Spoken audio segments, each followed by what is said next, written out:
Então, hoje eu vou apresentar para vocês um autor que é um russo e que eu estou tentando tirar esse meu medinho de ler os autores russos. Geralmente a gente tem um certo, não é preconceito, mas é um certo receio, né, de achar que, assim, por ser uma cultura, sei lá, mais distante, os costumes e tal mudam, não sei o que, não sei o que, e a gente acha que quando for ler é um autor de uma outra nacionalidade, pelo menos eu, né, às vezes eu tenho esses medinhos besta, e que vai ser difícil de entender, até pela questão da tradução, que tem isso também, né, às vezes a gente não conhece a língua, não sabe se é uma boa tradução e tal, enfim, mas a gente tem que tentar, né? E aí eu peguei ele para ler. Esse autor chama Nikolai Gogol, não sei se alguns de vocês podem conhecer. Eu estava fazendo uma pesquisa depois sobre a importância dele na literatura russa, e eu descobri que ele é quem introduz, por exemplo, o humor na literatura russa. Ele vai influenciar vários outros autores, não só na Rússia, como em outras partes do mundo e tal. Eu peguei para ler uma novelinha que é bem pequenininha, que chama A Briga dos Dois Ivãs, e que é bastante interessante porque, assim, bom, primeiro eu vou falar um pouco dele. Tem na introdução desse livro, eu li um livro digital, mas você, se pode comprar o livro, por favor, compre, que assim você incentiva, né, que as editoras brasileiras publiquem mais livros, e publicando mais livros, os livros vão se tornar coisas mais baratas e vamos todos ter mais oportunidade de ler, né? Mas eu não pude comprar no momento, então eu encontrei um e-book e daí eu li no e-book. E primeiro eu queria começar dando informações para vocês sobre o próprio autor. Ele nasceu, na verdade ele é ucraniano, né? A gente fala Rússia porque por muito tempo toda aquela região ficou conhecida e tal. E assim, dentro da literatura ele é tratado como um autor da literatura russa. Mas ele nasceu na Ucrânia em março de 1809 e tem vários outros livros famosos, como por exemplo o Capote, descrito por Elias Canetti como a melhor novela jamais escrita, e por Dostoiévski, que é um dos autores que vai ser influenciado por ele e tal. Dostoiévski dizia que era a origem moderna da disse que o Capote, essa obra do Gogol, seria a origem da própria literatura moderna da Rússia, né? E o outro é O Nariz, que também é bastante famoso, que eu também quero ler, que também é outro livro bem pequenininho, que dá para ler tipo num dia, assim, se você tiver sem fazer nada, pega ele rapidinho e termina. É um livro de realismo fantástico e tal. E romances como Almas Mortas, Gogol desenvolveu um realismo amargo, misturado com um humor irônico e um surrealismo surpreendentemente precoce.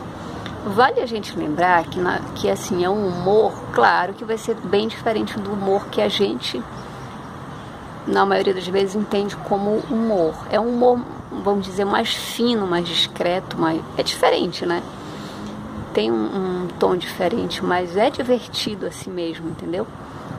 Ainda que você não tenha nenhum contato prévio com a cultura russa, ou especialmente com a literatura russa, como foi o meu caso, é o primeiro autor russo que eu estava lendo, mas mesmo assim é uma leitura muito divertida. E o caso dos dois Ivãs começa apresentando, né? Então os dois Ivãs eram dois vizinhos. E, na verdade, é uma história que ela é muito universal, porque, assim, ela fala de amizade, ela fala de orgulho, ela fala de vaidade. Tem muito essa questão de, será que uma desavença com um amigo vale você ficar se evitando de tentar se reconciliar com seu amigo por causa de vaidade? Essa pequena novela, ela trata exatamente desse tema, que é um tema, né, muito universal, que vai estar acontecendo em qualquer lugar do mundo, em qualquer idade. As pessoas se desentendem por bobagem e passam assim a vida sem fazer as pazes, às vezes por bobagem também. Então começa com ele descrevendo os dois Ivans. E aí vai dizer que o primeiro Ivan, que era o Ivan Ivanovich, ou Ivanovich, é uma edição da Grua Livros, e é bem legal essa edição, viu? Eles trazem umas informações bacanas assim no começo, para te contextualizar com relação à própria obra e com relação ao próprio autor. Então os dois Ivans, o primeiro, ambos se chamavam Ivans e eram vizinhos. O primeiro era Ivan Ivanovich e o segundo era Ivan Nikiforovich. E o primeiro Ivanovich, ele era um tipo magro, um viúvo e tal, e ele era um tipo mais letrado, falava bem. Ele descreve assim que ele era bom na fala, que quando ele falava as pessoas ouviam. Ele era um tipo mais requintado e tal. A casa dele tinha de tudo, e ele vai descrevendo, nossa, como era linda a casa do Ivan Ivanovich, nossa, que excelente pessoa, o Ivan Ivanovich e tal. Começa a primeira parte do livro, a descrição desse primeiro Ivan, de Ivanovich.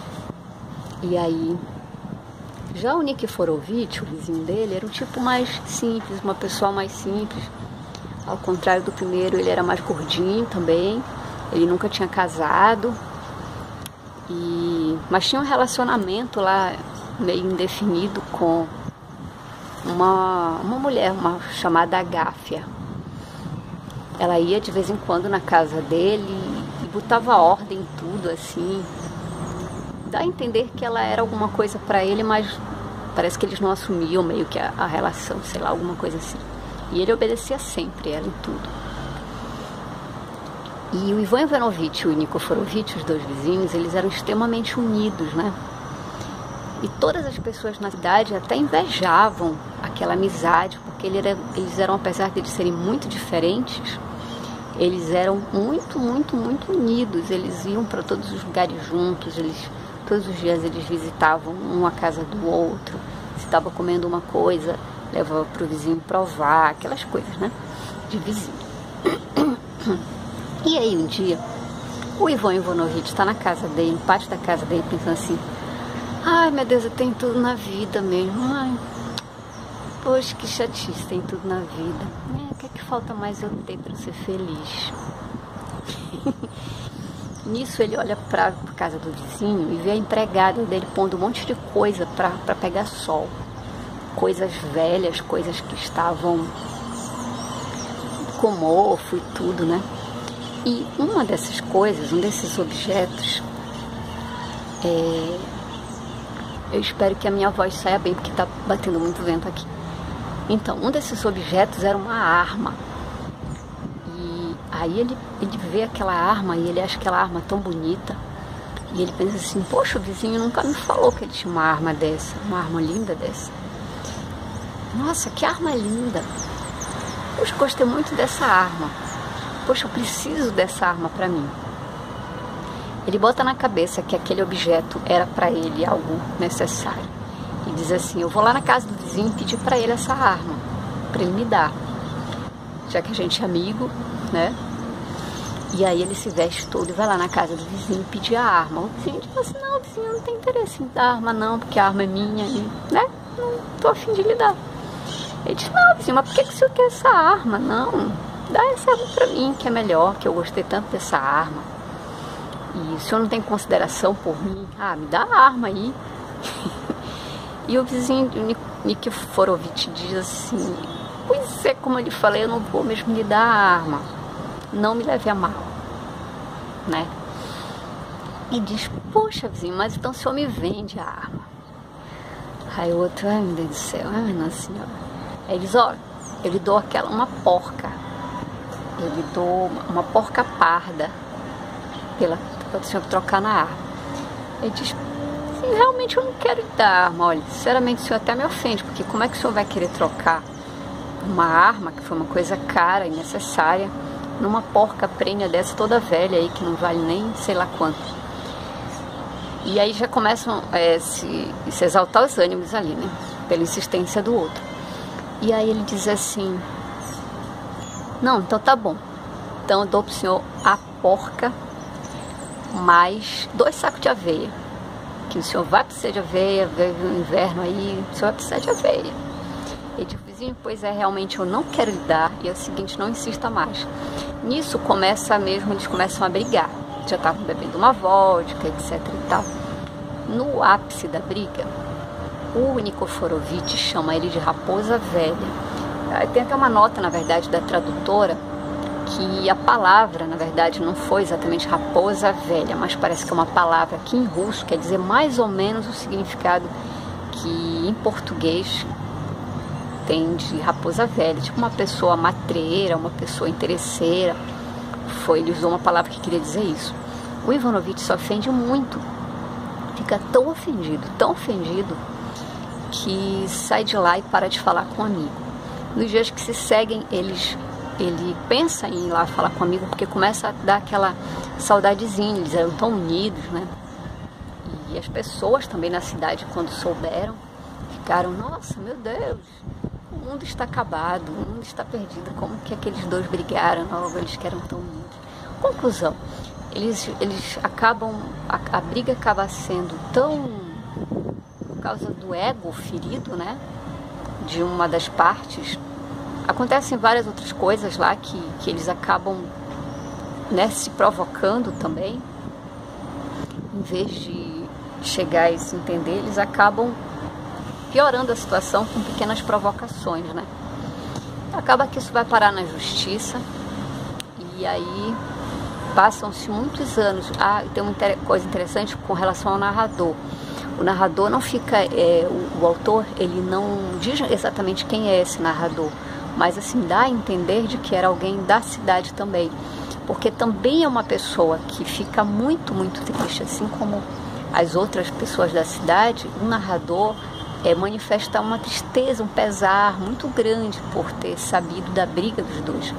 Tem um determinado momento, inclusive, no texto, que as pessoas na cidade se reúnem, o juiz, o chefe de polícia, todas as pessoas importantes, vamos dizer, na cidade, elas se reúnem e fazem uma espécie de armadilha, né? Uma casinha para atrair o Ivan Nikiforovitch para um evento lá que estava acontecendo na casa do polícia, né, do lugar, porque eles queriam fazer os dois se encontrarem para poder fazer as pazes. Eles quase que conseguem isso, só que quando chega faltando um pouquinho assim, todas as pessoas da cidade, a cena é muito interessante assim, na cabeça da gente, a cena que se forma é assim: eles dois, um de cara pro outro no meio da festa, e todos os convidados da festa, que no caso eram todas as pessoas ilustres da cidade, em volta deles, né, fazendo aquela pressão, olhando para eles. Aí um deles fala assim: vocês nem lembram, tipo, por que foi que vocês brigaram? Vocês já nem lembram mais, já passou tanto tempo. E aí quase que eles fazem as pazes, mas o Ivanovitch lembra de novo da palavra pesada que o outro usou. E aí não dá certo. Conclusão, esse caso, que parece uma briga de criança, mas que se a gente parar para pensar, a gente adulto faz demais isso aí, né? Quando a gente lê essa pequena novela, a gente diz assim: imagina que isso é briga de criança, né? Só crianças fazem isso. Só que não, né? Só que não. Muitos adultos, enfim, pessoas às vezes de posição social, né, e política às vezes muito elevada, se ofendem de uma forma e fazem coisas, levam coisas ao extremo, e muitas vezes em nome do ego, né? Então é isso que essa novela discute. Acaba que no final, eu vou contar o final agora, se alguém não quiser ouvir o final, pode parar agora que eu vou contar o final. Acaba que no final o narrador se depara com eles dois já velhos. O narrador volta à cidade, depois de um tempo ausente, ele volta e encontra os dois já idosos e encontra primeiro o Nikiforovitch, e aí diz: vizinho, é o senhor. Aí que a gente descobre que na verdade o narrador era tipo um dos vizinhos. Nossa, é o senhor mesmo? Ah, sou eu. O senhor tá vindo de onde? Ele fala o nome de uma cidade. Nossa, o senhor foi para lá com esse tempo. Ele fala, é o jeito, né? Processo. E aí ele diz assim, meu Deus, ainda tá acontecendo o processo lá do Ivanovich contra o senhor, que um processa o outro, na verdade, por coisas que na verdade eles nem fizeram. E aí o processo se alonga por muitos e muitos anos até eles ficarem velhos. E aí o Nikiforovich fala para ele, mas eu já soube que daqui para a semana que vem esse caso se resolve a meu favor. E logo depois ele encontra o Ivanovich, e o Ivanovich fala exatamente a mesma coisa. Nem te conto, soube de fonte segura que estão para resolver lá o processo, e claro que vai ser a meu favor, porque é claro que eu tenho razão. Então, na verdade, termina sem solução. E a ideia que dá no final é de que a imagem que se tem da cidade na época em que eles eram amigos e que estava tudo bem entre eles, era uma cidade feliz, né, alegre, assim, e que depois daquilo parece assim que tudo desanda. E é isso, a obra é isso. Eu achei muito legal, é uma novelinha super rápida, foi bem rapidinho de ler, e eu tô agora nessa vibe de ler coisas menores, né, livros mais breves, ou de poucas páginas, porém alguns não menos trabalhosos, porque tem que cuidar de algumas outras coisas na vida e tal, então não dá pra tanto tempo para ler. Mas é isso, até a próxima.